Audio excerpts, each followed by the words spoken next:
Hello, everyone, and welcome to our research series session. My name is Michelle, and I'll be your host for today. We're just going to wait for a few minutes whilst the other participants join us. So we'll start live in 3 minutes from now. Thank you.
Okay, so we are going to start. Hello, everyone, once again, and welcome to the first webinar of our research series.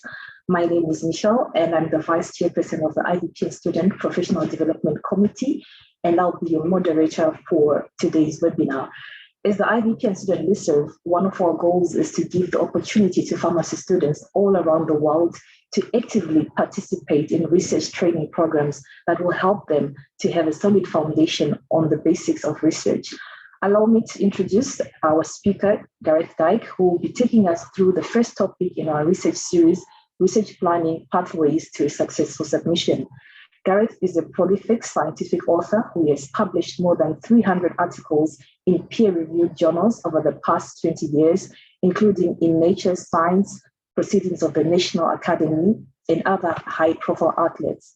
Gareth is uniquely positioned to teach and advise with authority on all aspects of the scientific publishing process, grant writing, and personal development, as he is an experienced researcher, reviewer, editor, and journal manager with a strong background in technical and popular writing. He is accredited as a course leader and teacher by the Higher Education Authority in the UK, as well as by the Higher Education Authority of the Irish. Over to you, Dr. Gareth, and thank you so much for coming here today. Wow, thank you so much. It's great to be here. Thank you for the introduction, Michelle. It's great to have the chance to see so many people here for this event and to have the chance to do this event. It's the first, I think, in 4, right, that we're going to do? Yes. Yes, it is. Thank you so much. And over to you, Doctor. Wow, I hope you can see my screen. Can you see my screen? Yes, okay? We can see. Okay, yes, perfect. Great. Thank you so much. Well, welcome, everybody. Welcome to the first of our 4 training sessions for researchers. Today, publication planning, pathways to a successful submission.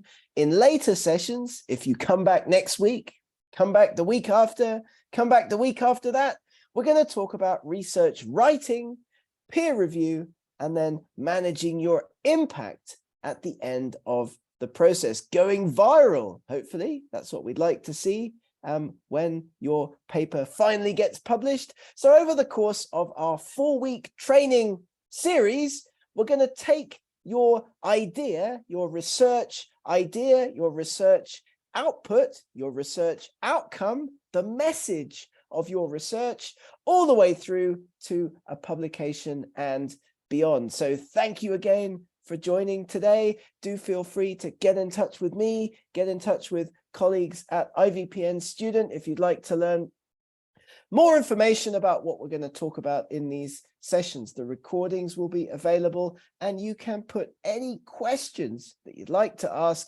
into the chat box, and we'll have a Q&A session at the end of our time together today. As Michelle was saying, I'm an academic. For many years, I worked in different universities around the world, but for the last 5 or 6 years or so, my job, my passion, my motivation has been running these kinds of training courses, helping researchers, especially young researchers like yourselves listening to this session today, get your work published in leading international journals. So Gareth Dyke is my name. You can see a little bit about my background on this slide. And we do hope that over the course of this training series, this will be useful and helpful and enable you to be more successful with your writing and publishing, because that's what it's all about at the end of the day. The point of this training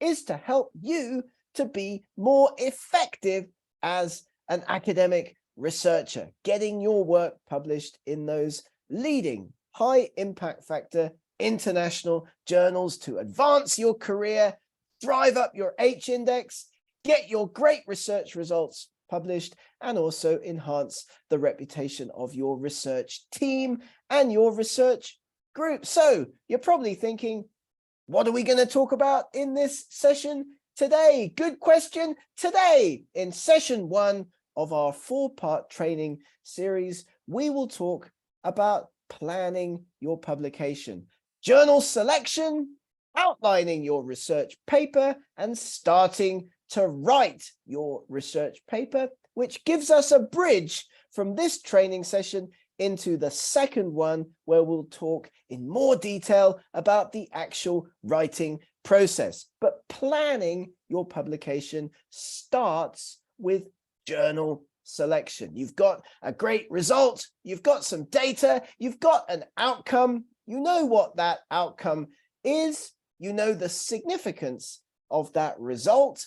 Now it's time to start planning to write that up and get it published in a leading international journal. The process, the publication planning process, begins with journal selection as we plan our map, our roadmap, our treasure map to success as researchers. Part 1 of this presentation today will be about journal selection. It really is the most important thing to do at the beginning of the process. I always like to say that you need to have 3 things in mind before you begin to plan, before you begin to write an academic paper. Your message, and that comes from your results, that comes from your data, that comes from your experimental work. Your message, your audience, planning your publication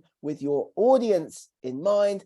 This is journal selection. Your target journal gives you the 3rd thing to know about your article writing before you begin, and that is your structure. If you forget everything else that we talk about in our training session this evening, your message, your audience, and your structure before beginning to write are absolutely critical to your success. So let's talk a little bit about journal selection. Why is it so important to pick a good journal for your article? Well, there's about 30,000 articles published in the medical sciences every month, and about 2 million published every year across all of the STEM academic writing disciplines, the STEM disciplines. So you need a good journal in order that your research will stand out, that your research will be seen,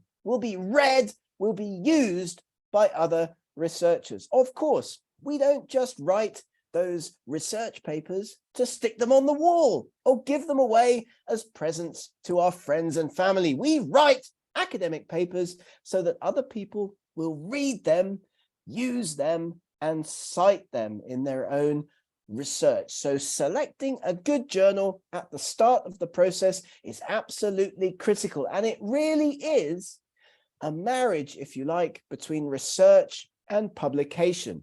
Many, if not most, successful academics out there around the world, they don't start to write until they've decided on a target journal, because every journal is different. What kind of paper are you going to write? Will it be a big, full article, original research? Will it be a letter, rapid communication? How can you select a good journal for your next piece of fantastic research?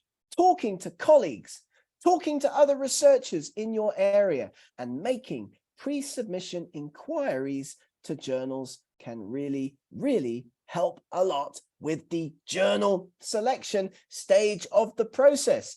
People tend to think about journal selection as an afterthought. They tend to think about it after they've written their paper, and that is a mistake. If you have a paper written and then you start to think about where to submit it, you are going to have to make changes. You're going to have to rewrite the article. You're going to have to do things to the paper that add work for you, the researcher, the writer. It's a better strategy to think about impact factor, to think about the journal reputation, the journal reach within the field, and its accessibility. Is it open access or not at the beginning of the process? Think about your message, your audience, and your structure at the beginning of the process, so you have a target journal in mind when you begin putting together the structure.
And there, did the connection go down for others, or was it just for me? No, I think Dr. Gareth just went from your side, maybe a technical issue or so, but we are here waiting for you. Sorry No about worries. that, everybody. No worries. Brief interruption. Where were we? Okay, sorry about that.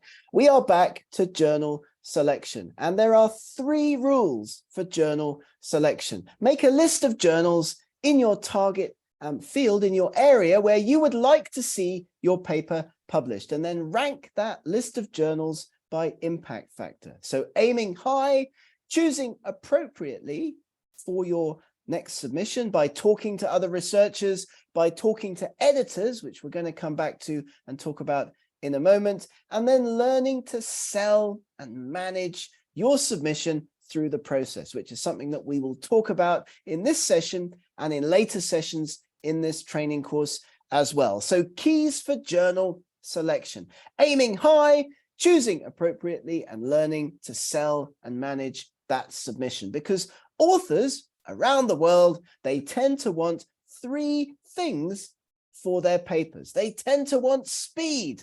They want their publications to come out as fast as possible. They tend to want a decent impact factor for the journals that they target with their research. And they also tend to want to have a high reach and readership with their publications. So speed, getting the paper published as fast as possible, having a journal with a decent impact factor, and high reach and readership are important factors for authors when selecting a target journal. And we have our little pirate code here for journal selection. Aiming high, making a list of journals in your field where you would like to see your research published, talking to editors about the opportunity to publish your work in their journal, writing pre-submission inquiries, talking to editors, reaching out to editors and asking about whether they would be interested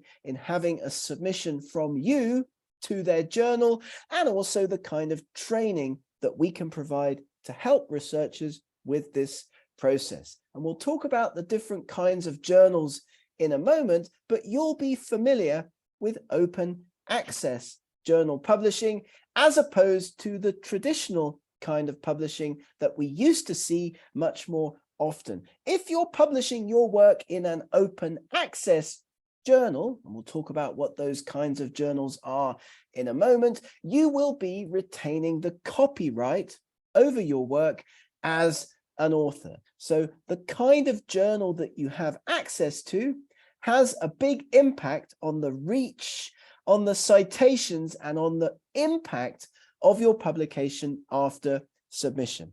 Open access, gold open access being the most common kind of open access journal publishing, fully open access.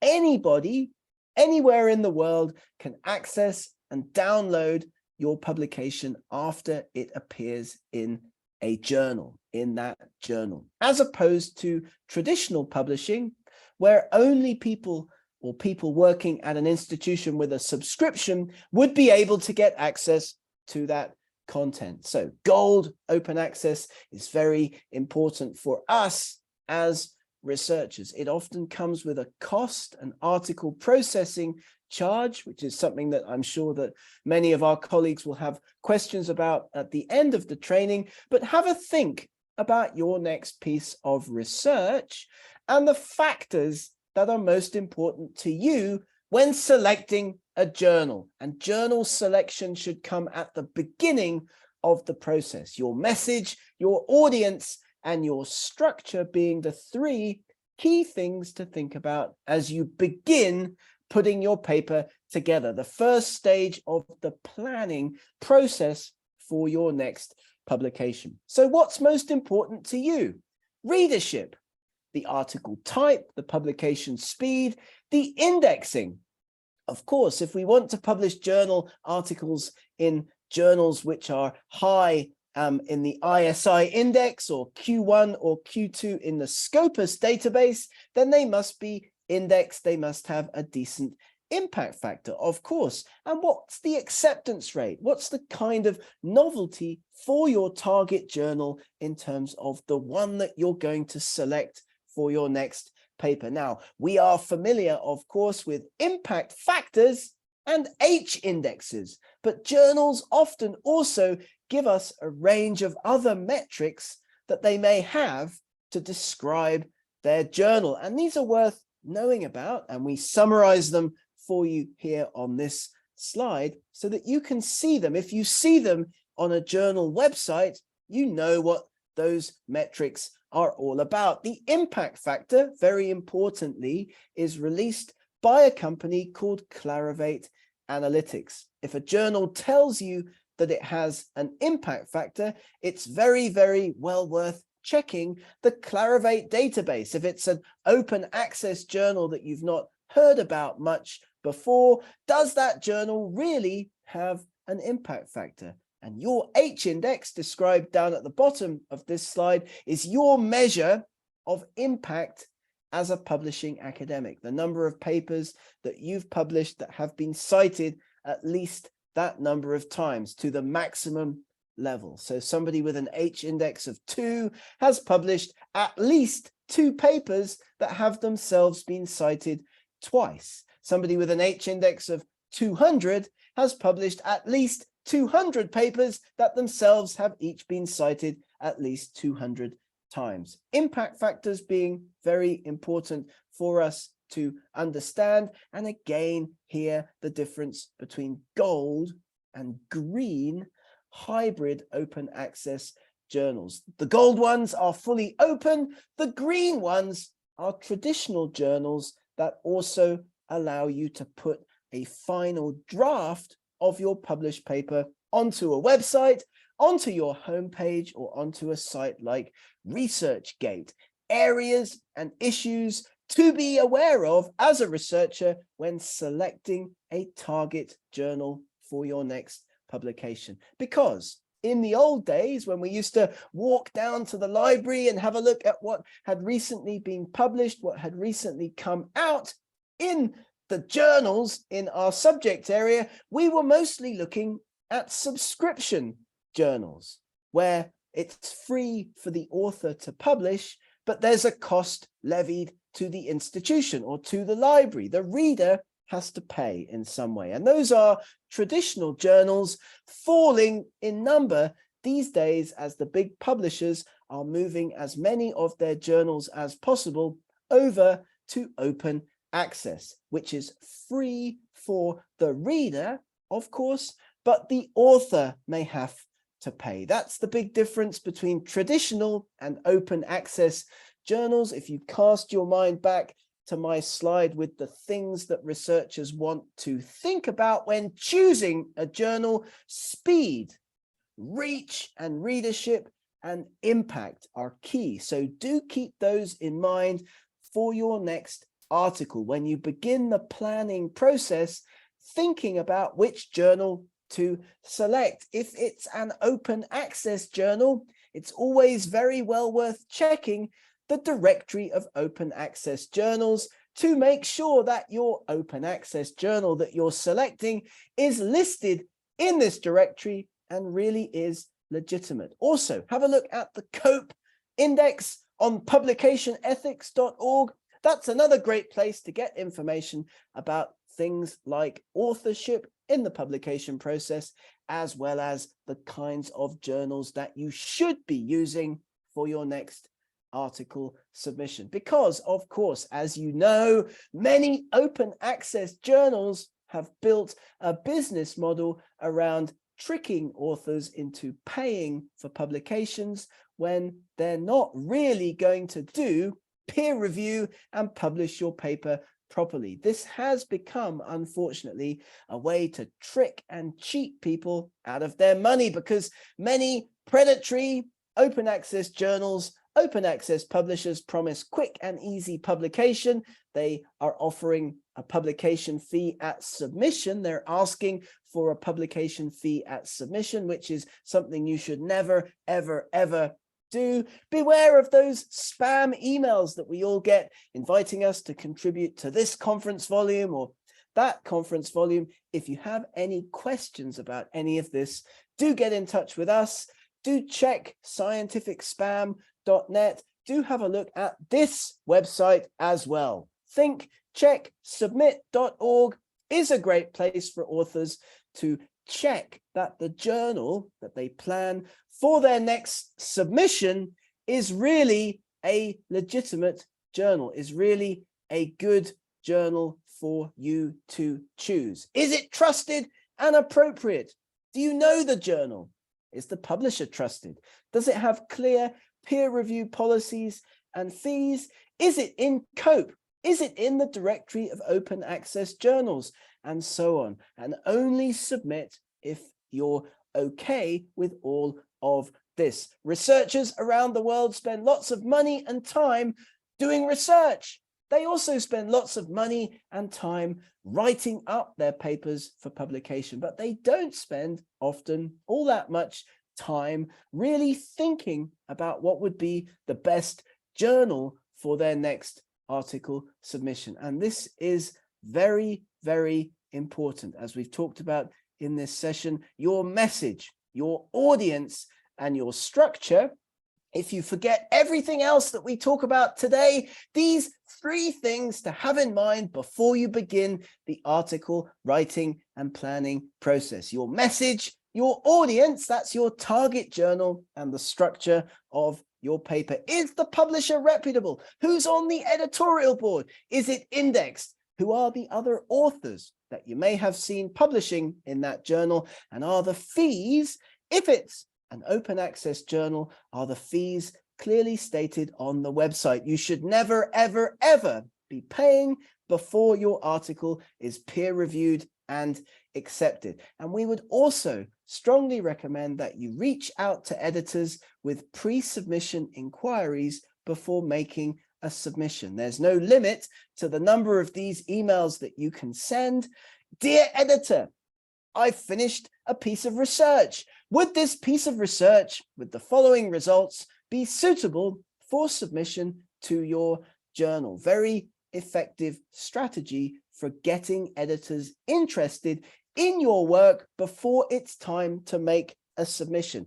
Write to editors, write to as many as you like. Selecting a target journal effectively will really help with the process. Your message, your audience, and structure before you begin the publication planning process. And have some peer reviewers in mind as well. We'll talk about peer review and how that process works, how you can manage that process in our third training session in this series. But think at the publication planning stage, who would be good for you to suggest as a potential peer reviewer for your next paper? So, excusing that little minor interruption that we had in our event today, we have now come to the end of part 1, journal selection. What to do at the beginning of the publication planning process. Thinking about your target journal is a very, very, very, very, very, very, very, very important early step in publication planning. I've now got my journal in mind. Perhaps I've written to some editors with pre-submission inquiries. They've come back and they've said, that would be great, Gareth. Do please make that submission to our journal. You are then already ahead of the game. You are then already in the mind of the editor and ready then to think about actually outlining your paper. And here are 10 steps for doing that. What's publishable in your field now? What's the most appropriate journal for you to select? Is there a time factor involved? What are the characteristics of your target journal? Any general or field specific requirements? Who should be an author and in which order? What should go into the cover letter? Any trends in academic publishing that impact your submission? What kind of peer review does your journal use? And who's going to interpret of your authorship team? Who's going to interpret and respond to peer review comments? And when you begin outlining your paper, think like Arnold. In the middle, you need to be a bricklayer with your article writing. You need a structure for your academic article writing. Where does the structure come from? The structure comes from your target journal. If you've chosen a journal that you're going to write your paper up and submit to, then you have a structure by looking at other papers recently published in that target journal by other researchers in your field. Don't just sit down and start to write. Outline a structure. Be like Arnold when it comes to putting your papers together. You need to have a structure because your article will have a distinct shape. And most articles published in the STEM, science, technology, engineering, medicine, and mathematics disciplines have this kind of structure: a title and an abstract, which performs a very different function to the rest of the paper. The main body text, the IMRAD academic article structure, has a different function to the title and the abstract. Your title and your abstract are the windows onto your work. They are the bits of your paper that people will read first. They are the bits of your paper that will ensure that it gets a positive peer review. So title and abstract used for indexing and searching, very, very, very important to think about at the beginning of the process. You have a structure from your target journal. Readers will need to know as they go through reading your paper, where they are now, where they've come from and where they're going. Like reading a detective story, like reading a novel, a plot is needed. Your academic paper is a story based upon a target journal. You have a structure, you have a message from your research. You are now able to outline your manuscript, and being transparent in the way that you put together your outline is a key to being successful. And this is especially the case in the methods section, because this is the bit of your paper where probably there will be issues. It's the part of the paper where reviewers are most likely to find issues with your writing. So when you put together your methods section, who or what was used in the study, how did you conduct the study, and how was the data analyzed? Think, is there enough information here in the methods section for another reader to be able to repeat and understand my study? Show your methods section to other researchers. Talk to other people. Ask them, is there enough in my methods section for somebody else to understand what I did? So when you begin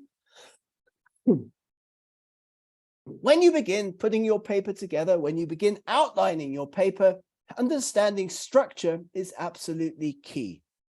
Begin often with the methods and the results. Most people, as we'll see in a minute, when putting articles together,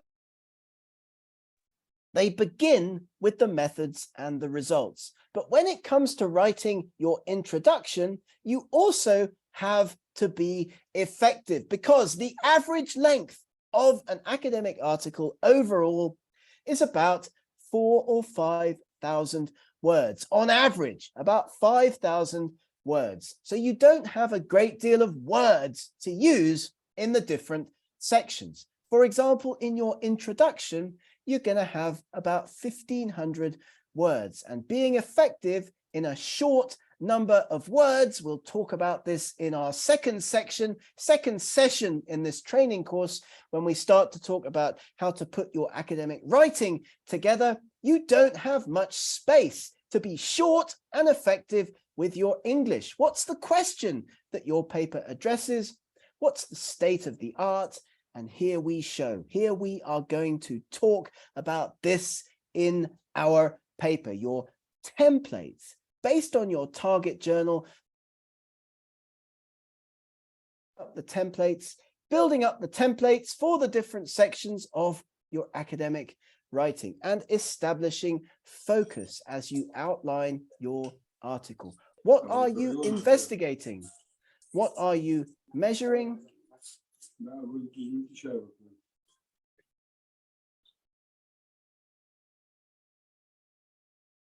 Establishing focus with your article as you begin the outlining process, thinking about what you are investigating, what are you measuring, and from where were those measurements taken? Your investigation stage, your measured outcome, and the sample, the population that you are going to be discussing in the paper. And there are lots of planning documents out there. Have a look at the equatornetwork.org, for example, or indeed adapt a PICO plan for your paper as you begin to outline it. Who are the patients and the population?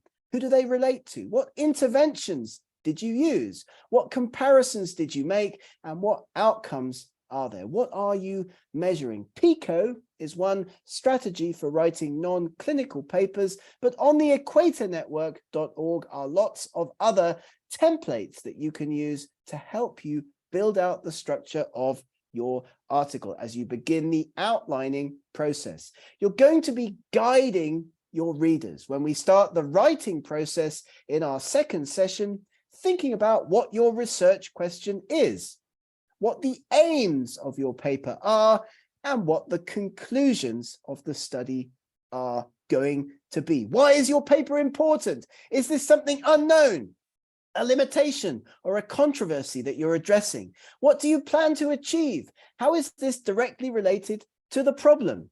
And how does your study answer a question or advance your field? Readers are key to success in academic writing and publishing. You identify your central theme and you build out the outline of your paper around this kind of shape. The 4 questions for successful academic article writing.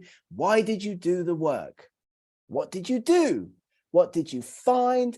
And what did you conclude? What's the reason, the significance, the way that this paper advances your research field? And you can see that famous hourglass shape for academic article writing on the left-hand side of this slide. We start general. We become more specific in the methods and in the results, and then we build out our discussion, interpretation, and conclusions from specific to general again. Come back for session 2 and we'll talk about this in much more detail, but don't forget the 4 questions that we use for academic article writing. Why did you do the work? What did you do? What did you find? And what did you conclude? And by the way, these 4 questions form the basis of a well-written abstract. If you struggle writing an abstract, just write down these 4 questions, answer them, and then delete the questions. You'll end up with about 100 to 150 words that you can use as the basis for your article abstract. Papers in different journals have slightly different structures, but generally speaking, they're pretty much of an overall shape that corresponds usually to our friend, the IMRAD academic article structure. So you can use this, as we've been talking about in this section of this presentation today, as the basis for the outline of your next article. And then when we come back in session 2 and talk about the writing, we'll talk about how you can use sentence structure and writing techniques to link the different ideas in your introduction, methods, results, and discussion all together to form a coherent argument for your next academic paper. Writing in English is a skill, not a talent. You can learn to be better at it, just like you can learn to be better at communicating in English or in any language in your presentation skills. In the third part of our training today, let's talk about beginning that writing process. What have we talked about so far? We talked about journal selection, and we've talked about outlining your paper. Now let's talk in the third part of our training today about beginning your writing process. And don't forget that the order that the different sections appear in your paper is actually different to the order in which you will probably write them as you put your paper together. As we mentioned earlier, usually you start writing with the methods and results, those specific sections of the paper, the middle bits of the famous hourglass egg timer shape for academic article writing. And then later you write your discussion and your introduction. So there's an order in the paper and there's a writing order as well. It's a good idea, of course, with your target journal in mind, to start putting together figures, illustrations that correspond to your results, and then describing those results to build out your methods and build out your results section. But a good title is also absolutely key.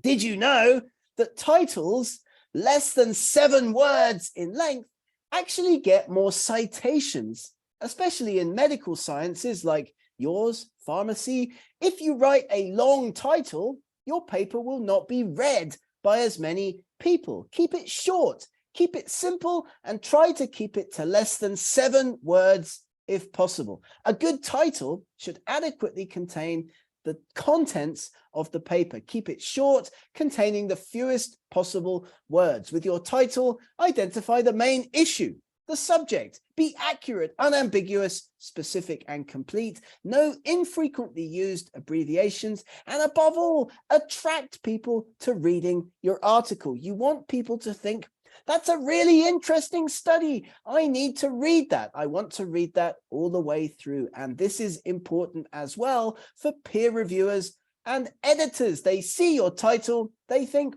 interesting stuff. So make it compelling, concise, and informative. Entice the reader, but without giving away the punchline. A non-declarative title is much better in the medical sciences, not over sensational, but of course, giving the reader that key information so that they think this is a really interesting article. And in our second session next Saturday, we will talk in detail about how you can do this with your writing in the abstract as well. The window to your paper, those 4 questions that we talked about before. A good quality abstract is honest and precise, stands alone, no technical jargon, short and specific, no references usually. And don't forget that this is often, very, very often, the only part of an academic article that editors are going to read before making a decision about whether or not to send your paper out for peer review. So you've got to put the work in, make it count, because some journals, many journals, base their decision on the abstract alone. And sadly, many authors write this in a rush at the end of the process. It should be concise, a standalone piece of writing with a clear message. And you can use those 4 questions that we talked about before to do this, to write an effective abstract for your next paper. Why did you do the study? You answer that. What did you do? Answer that. What did you find? You answer that. And what did you conclude? Very effective strategy for writing a great abstract. And as you put your writing together, get feedback, review the sections bit by bit, set deadlines, draft, revise in sequence, and make sure you put the logic, the structure of your writing before the language. We can edit, we can work, we can polish the language later. You have your structure from your target journal. You've outlined and planned your paper using some of the techniques that we've talked about today. You are putting information from your lab book, from your experimental results into the different sections. And have a look at this a little bit later when you look at the recording of this session. When you listen back, you can use it to scare the cat. You can use it to put yourself to sleep a little bit later. Do you have a short, effective title? Are the key findings of your work summarized in the abstract? And so on and so forth. Because with a plan, like Arnold, as we talked about before, with a target journal, with a publication plan, you will find writing your next paper to be much, much easier as you draft the different sections and review and revise those different sections with help from your colleagues, with help from your supervisor, with help from me, with help from us. We get very, very happy always to talk to people and help them with their article writing. Don't give somebody all of the paper at once to comment on. Give them little bits, because that's also a much better strategy to get useful feedback on your work. And as you think about the logic of your writing, and we'll talk about this in more detail next time, you do it in topics, topic sentences and topic paragraphs. At the start, I set the scene. Lung cancer is the leading cause of cancer mortality. That's the topic of my paragraph. I then develop that and then stress what I'm going to be talking about. New ways to treat or prevent lung cancer are therefore needed. And you link your sentences together and you link your paragraphs together using these kinds of logical flowing techniques in your writing. Don't worry, we'll talk about this in more detail in our next session, but you will have a logic to the way that you put your papers together, introducing an idea, developing that idea, and then talking about the importance of that idea, making it clear to the reader what the next paragraph is going to be about, so that they have a structure. They don't lose track. They know what's coming next. Their interest is maintained. And don't forget as well to constantly repeat your key messages. Repeat the key findings, repeat the key outcomes of your study in different parts of your article, in the title, in the abstract, in the introduction, and so on. You may have noticed in this presentation, I've repeated several times the key things that I would like you to remember from this presentation today. Message, audience, and structure before you begin to write, for example. And here's that shape for you again. We'll come back in the next session and we'll talk about how to put all of this together. But you are building an article for your target journal based around a structure, based around that egg timer, based around that hourglass shape for academic writing, with your target journal in mind and with key information going into those key different sections with a balance. Of course, academic articles need to be balanced. Select the target journal before you start to write. Look at previous articles in that target journal and keep in mind the average article length of around 5,000 words. What does this mean? Well, it means that you can't write 4,000 words for your introduction. You have to balance your word count in your plan for your article over the shape of the paper that you plan to put together. And I've given you some examples on the right-hand side of this slide for the kinds of word counts that typically STEM pharmacy journals would be looking for these different sections. You balance your paper out, and don't forget to give people information that they are already expecting. This is one of my favorite authors. He's called Terry Pratchett, an English fantasy fiction author. He said once very famously that people want to hear what they think they already know. Research is mostly incremental. We build upon things that people already know. Larger steps forward are harder to get published. You want people at the end of reading your paper to get to the end and think, I was expecting that result. I agree with that result. That result is something that I am happy with. I expected that. And that's what you want your peer reviewers to think as well, of course. So then they will give you a favorable peer review at the end of the process. Things to do before you start to write. Choose your topic, identify your audience, identify your purpose, and gather supporting information. The training that we will provide you over this session and over the next 3 sessions in this series will give you a roadmap for successful writing and publishing. As you think about what to do before you begin to write, as you sell yourself to a journal, as you develop a structure for your academic writing, and as you become effective as a writer in English to achieve your potential. So in our next session, this time next week, we will be talking about research writing, English language writing techniques, and mistakes that people often make in their English language writing that I hope will be useful for you as you build your paper. In our session today, we talked about the planning process, the publication planning process. We talked about journal selection.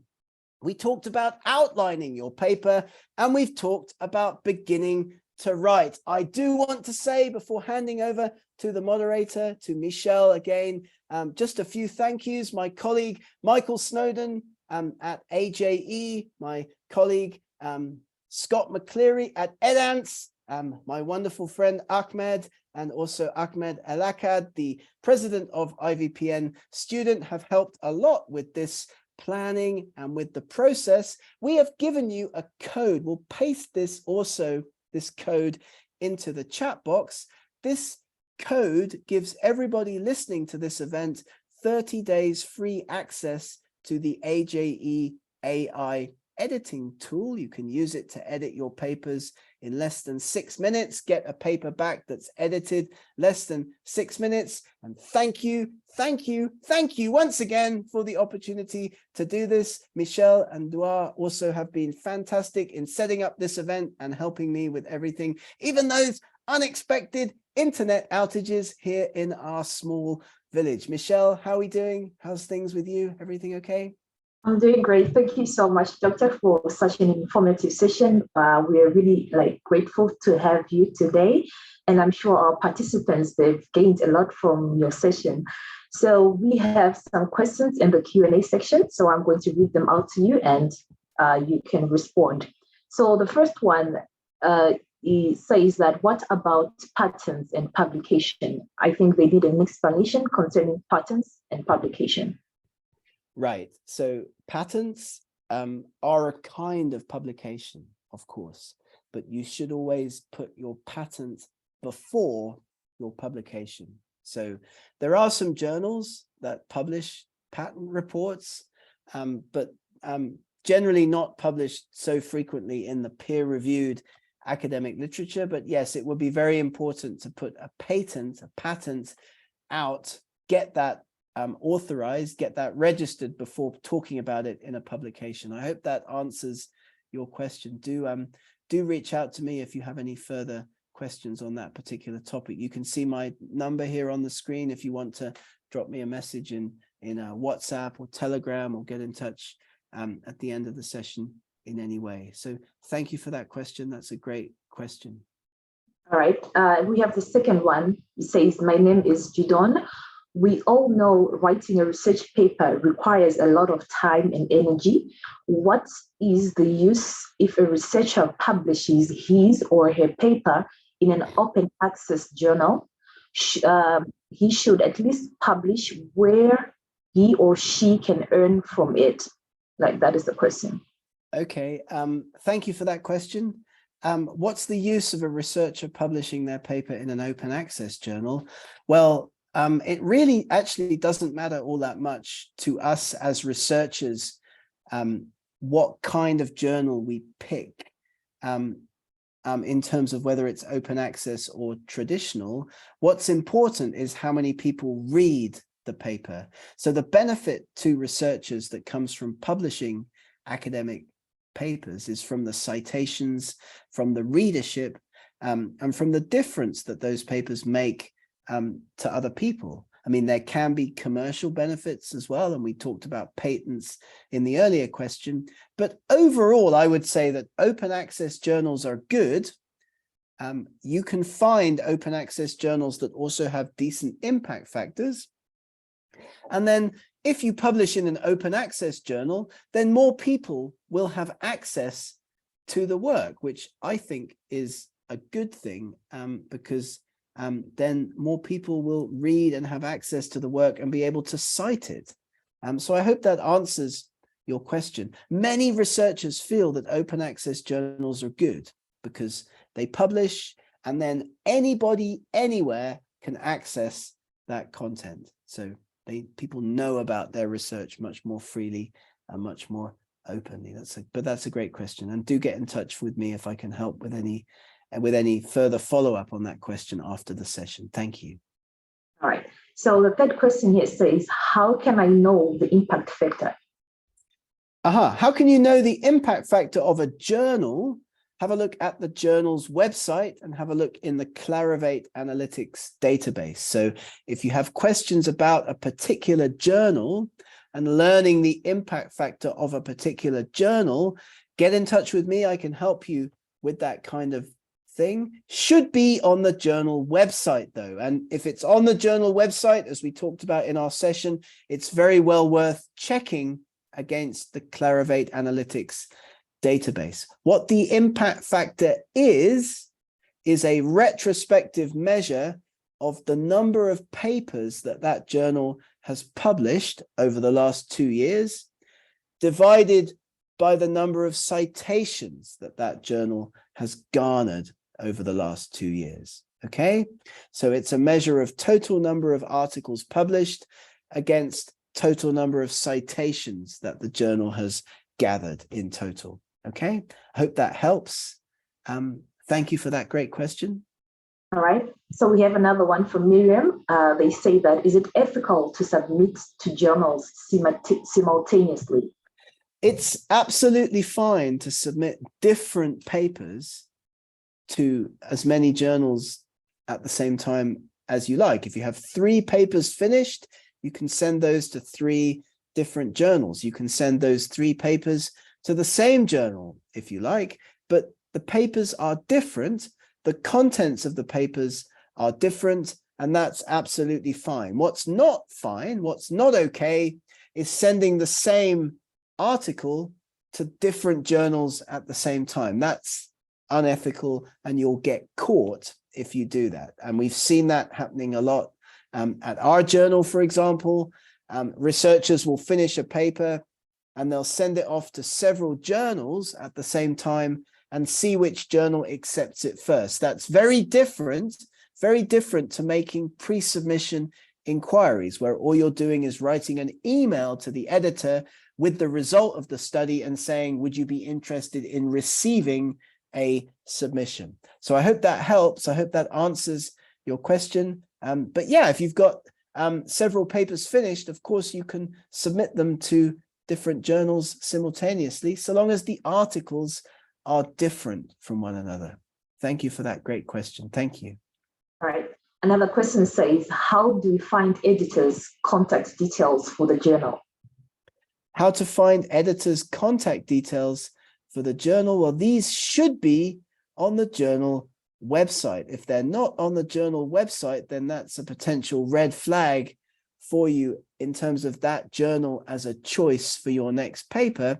But yes, they should be on the journal website. It should be very clear and easy for you to contact the editor of a journal. So I hope that helps. Have a look at the journal website. If you have any issues, do get in touch with me. That's a common question, and thank you so much for it. All right. Another question says, what is the best way to find / shortlist a relevant journal?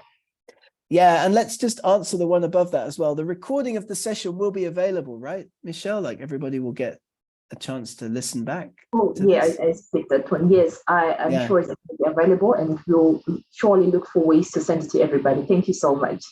The best way to find a journal and shortlist a journal is to have a look at where other people, respected academics, leading figures in your field, are publishing their work. Have a look at their websites, have a look at their CVs, have a look at them online, see what journals they're using for their publications in your field, and then you'll assemble a list of target journals, and then have a look at the impact factors of those journals, have a look at the aims and scope of those journals, and use that as a way to select appropriate targets for your work, because you've only got one career, you've only got one opportunity to get maximum impact with your research. So put time and energy and effort into getting journal selection right as the first stage of your publication journey. Brilliant. Thanks for that question. Thank you.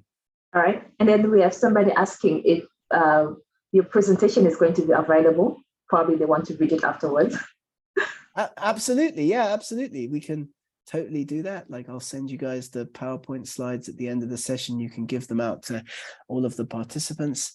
Absolutely. Absolutely. No problem. Very happy to share everything with everybody. So thank you for that great question. All right. And then Nimra is asking, what about review paper? What are the things that we're supposed to keep in mind? This is a very good question, Nimra, and a very common question. Review papers are not the same. They're not the same as literature reviews. That's the first thing to keep in mind. A review paper published in an international journal will almost always be invited by an editor. So if you wish to publish a review paper, get a journal lined up at the beginning of the process. Write to editors, send them inquiries, say, I'm thinking of writing a review paper. Would you be interested in considering it for your journal? Very, very important. Lots of people think a review paper is the same as a literature review. It's not. A review paper is an article that addresses an area of controversy or summarizes an area of debate or an area of interest in a particular research field. They're almost always invited by editors, and so you need to get a journal interested in your review paper idea before you make a submission. It's very hard to get review papers published if you just send them to journals. So we can talk more about that offline. We can talk more about that in later sessions, but that's a great question and a very common question. Thank you, Nimra. Thank you. All right, so we have another one from Shima. They're asking, how can we get the templates? Absolutely. I shall send the templates over at the end of the session to Michelle, and then Michelle and the team can share them with all of the participants in this session. Thank you so much for that question. All right, this person is saying, what very interesting presentation. Thank you so much. We would like to have this presentation if possible. Yes, it's going to be available. And then we have Mohammed Salam. Hi, can we get some information about the systematic review research? What are the requirements and types? Very good question, Mohammed. I will send you some information about this, I think, offline, but systematic reviews are a specific kind, as you know, of medical research. And find a journal again, because some journals won't publish these and some journals are just publishing these. So find your journal, contact your editor, and base your writing of your systematic review around the papers that you see published in that journal. And I'll send you some follow-up information, some other videos and other content to help you with writing systematic reviews. So thank you for that question, Mohammed. I'll be in touch. Thank you. Okay. Another question says, how would I give the results to editors without even conducting the research? Well, you wouldn't. You'd have the research done, you'd have the research results in your hand, and then at that point comes the time to start planning the publication. You don't want to start planning the publication, the research paper, before you've done the work. The work and the research and the experiments and the data collection are a different topic. That's what happens before you even start to think about publishing anything. You need to have a message. You need to have something to talk about. You need to have something to share with the world when you come to start planning to write that up for publication. So yeah, you wouldn't give results to editors until you've conducted the research. You know what the key takeaways are. You can then write to editors and say, I've discovered this, or I've found this, or my experiment shows X, Y, and Z. Would that be of interest to your journal? Okay, that's a pre-submission inquiry that speeds up the process of publishing. Thank you very much for that question. A great question. All right. Another one says, what is the index of a journal? I guess. The index, the H index of a journal is a measure again of like that journal. For example, so far the H index is always growing, right? And we hope that the impact factor is also always growing, but an impact factor can decrease as well. So if you look at the impact factor of a journal over time, that can go up as well as down. H index only goes in one direction. It goes up over time. Your H index hopefully will increase over time as your career goes on and you publish more papers. So what it is a measure of the maximum number of papers published at that citation level, okay? So an H index of a journal of 10 means that that journal has so far published at least 10 papers that themselves have each been cited at least 10 times, okay? So my H index of 10, let's say, is an individual index that tells you that I've published 10 papers that have been cited at least 10 times. It's the maximum level in that publication body, the body of work, if you like. I hope that helps. I hope that is useful. Do get in touch. We have lots of other information and content that can help with all these kinds of questions if you have further follow-up. Thank you so much. All right. This one says, what did it feel like to get a paper accepted and published by Nature? Oh, it was, yeah, fantastic. Absolutely great. We actually had more of a good feeling when the paper got sent out for review. And that's the first stage of the publication process with these high impact factor journals, because you know they reject without review. about 90% of the submissions that they get at these journals like Nature and Science.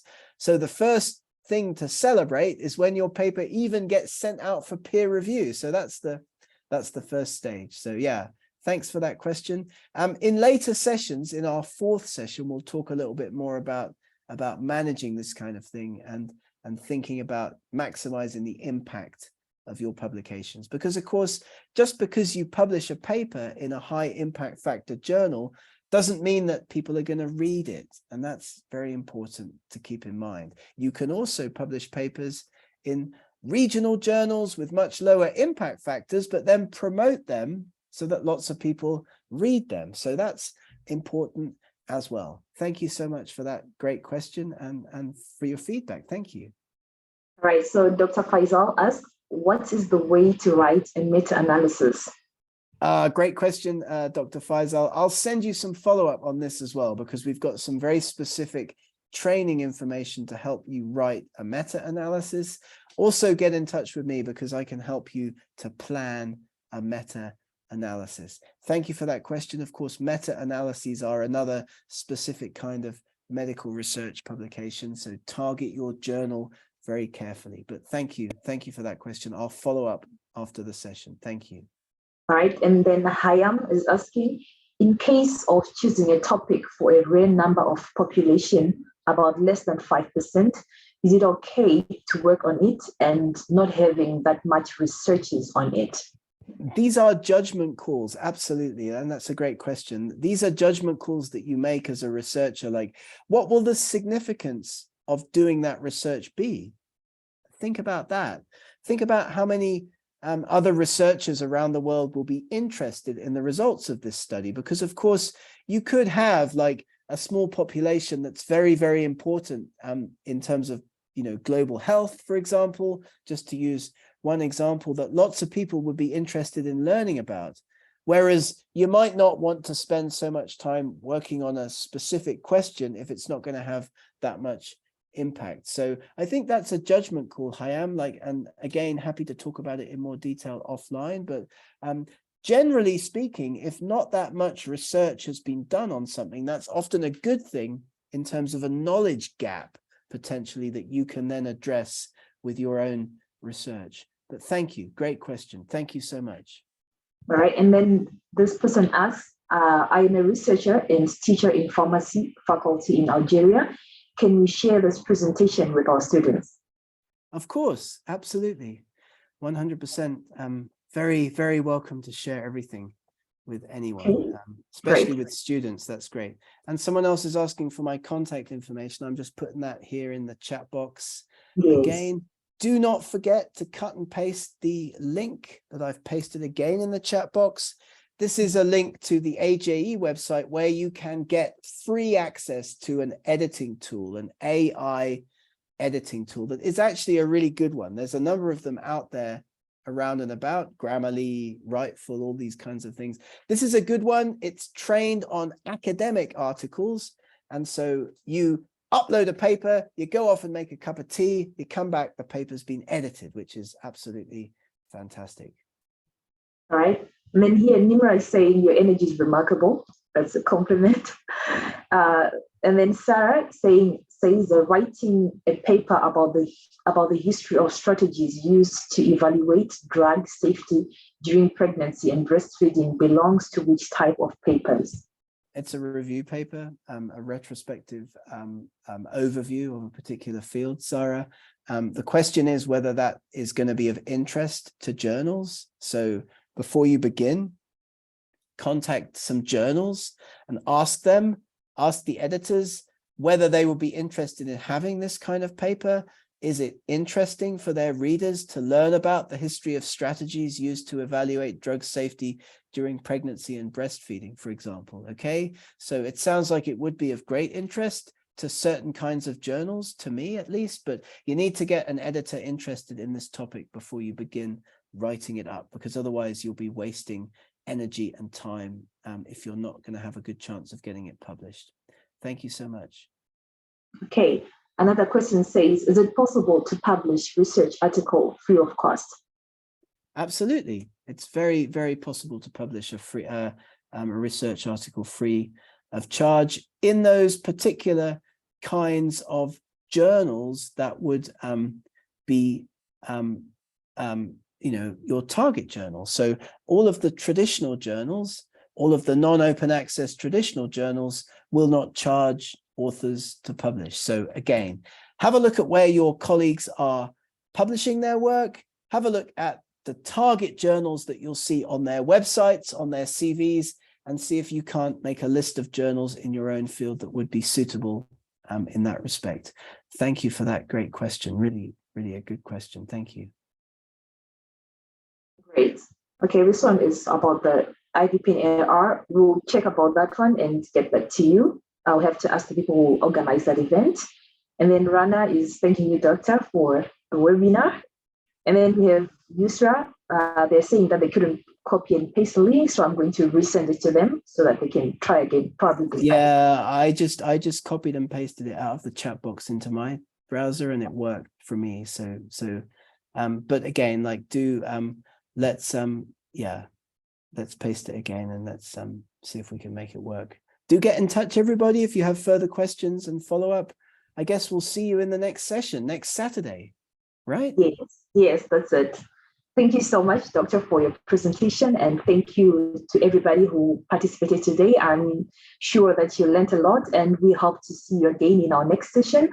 We would like to let you know that the link for the next session is going to be sent automatically to you via your emails. So do check on your emails. That is when you're going to receive the link for the next session.